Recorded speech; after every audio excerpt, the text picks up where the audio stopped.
Hello friends, welcome back to my YouTube channel JKSSB English Master Class. Guys, इस video में मैंने आपके लिए टॉप 15 idioms एंड phrases लाए हैं. ठीक है, तो ये idioms आपके लिए काफ़ी important है for your knowledge for your exams and ये वीडियो देखने से आपको फ़ायदा ज़रूर मिलेगा. ठीक है, तो वीडियो को स्टार्ट करने से I have a request, small request for you. Please subscribe my channel, like this video and share and comment. चलिए वीडियो को स्टार्ट करते हैं. क्वेश्चन नंबर 1 है that the new manager said he would call the shots from now on. What does call the shots mean? बताइए call the shots का मतलब क्या है? ए, बी, सी और डी. जो कॉल द शॉट्स है इसका मतलब है मेक डिसीजंस. जब आप हाई रैंक पे होते हो, बड़ी पोजीशन पे होते हो, तो आप क्या करते हो? की डिसीजंस लेते हो.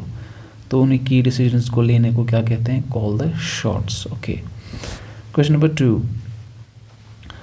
After hours of debate, then finally reached a compromise. The phrase reached a compromise क्या मतलब है? reached a compromise का बताइए क्या मतलब होता है? reached a compromise इसका मतलब होता है make an agreement or we can say settle down disputes. क्या होता है इसका मतलब?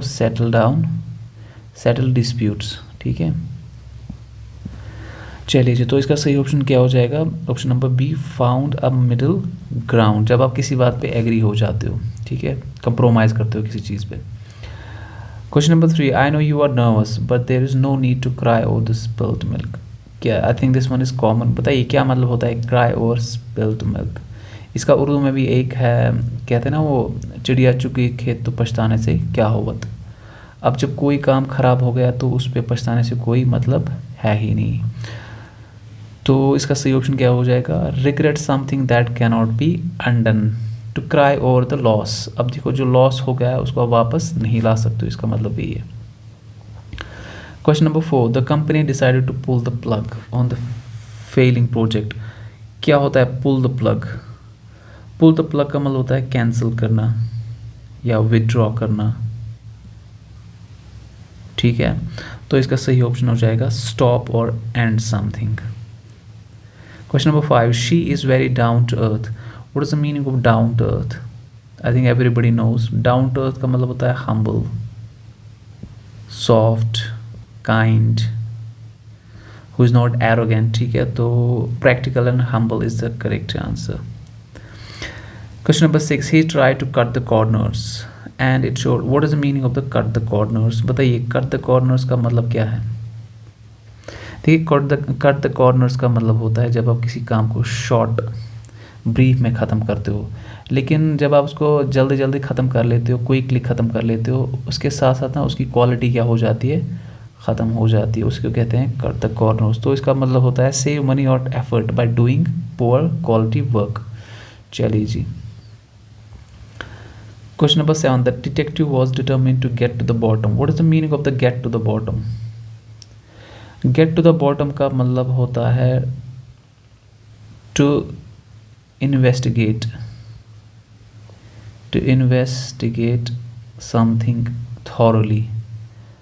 पूरी तरह से किसी चीज़ के अंदर घुस जाना. ठीक है, उसकी तह तक जाना, उसको कहते हैं गेट टू द बॉटम. तो इसका आएगा find the real cause of truth. ठीक है. Question number 8. She decided to bite the bullet and apologise first. What is the meaning of the bite the bullet? Bite the bullet का मतलब होता है जब आप किसी डिफ़िकल्ट सिचुएशन को क्या करते हो? एक्सेप्ट कर लेते हो या फेस कर लेते हो. जो एक डिफ़िकल्ट सिचुएशन होती है या पोजीशन होती है. ठीक है, तो इसका सही ऑप्शन क्या हो जाएगा? Option number A, face a difficult situation bravely. Don't beat around the bush. What is the meaning of the beat around the bush? Beat around the bush का मतलब होता है नॉट टू स्पीक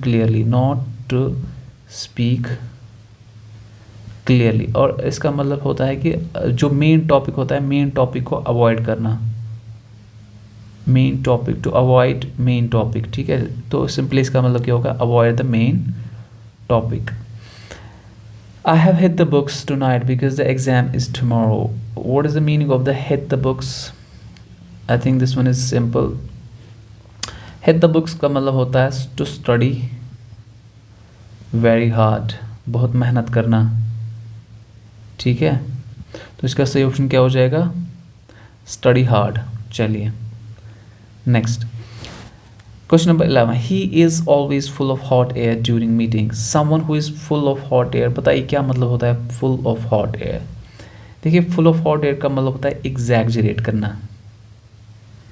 एग्जैगजरेट समझते हो क्या होता है? एग्जैगजरेट का मतलब होता है बड़ा चढ़ा के बोलना, बोस्ट करना। क्या होता है? बोस्ट, BOAST, बोस्ट करना। ठीक है, it means simply means that आप ऐसी बातें बोलते हो जिनका सच होना मतलब बहुत ही मुश्किल होता है, डिफ़िकल्ट होता है। ठीक है, उनमें सिंसेरिटी नहीं होती है, आपकी बातों में सिंसेरिटी नहीं होती है, उसी को कहते हैं फुल ऑफ हॉट एयर। और you can also say that it also means to talk rubbish, to talk nonsense. तो इसका सही ऑप्शन हो जाएगा ऑप्शन नंबर बी। चलिए जी नेक्स्ट है, सी the wood for the trees, despite months of negotiation the two parties couldn't see the wood for the trees. क्या मतलब है इसका? सी the wood for the trees, इसका मतलब होता है आप छोटी छोटी जो ट्रिवियल मैटर्स होते हैं, क्या होते हैं? ट्रिवियल या पैटी इश्यूज होते हैं, छोटी छोटी, या और एक कैसे स्मॉल मैटर्स, क्या होते हैं? स्मॉल।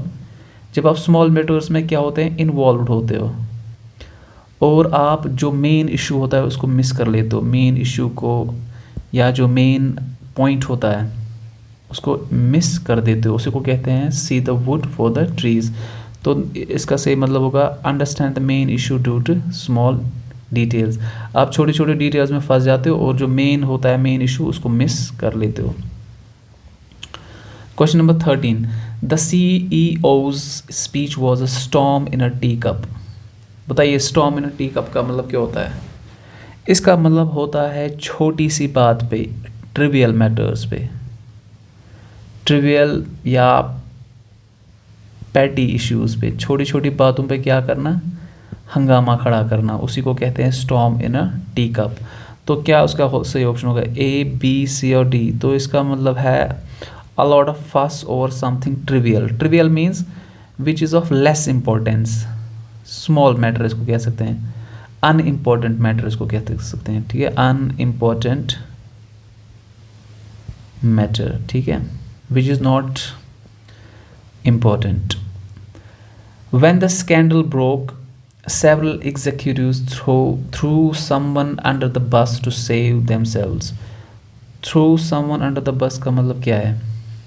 इसका मतलब होता है जब आप किसी दूसरे इंसान को ब्लेम करते हो, क्या करते हो?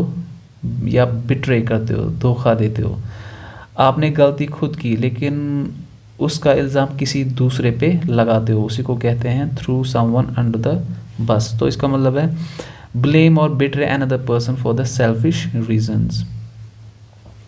Question number 15, his proposal to increase taxes is a red rag to a bull for conservative voters. A red rag, बताइए a red rag to a bull क्या मतलब है इसका?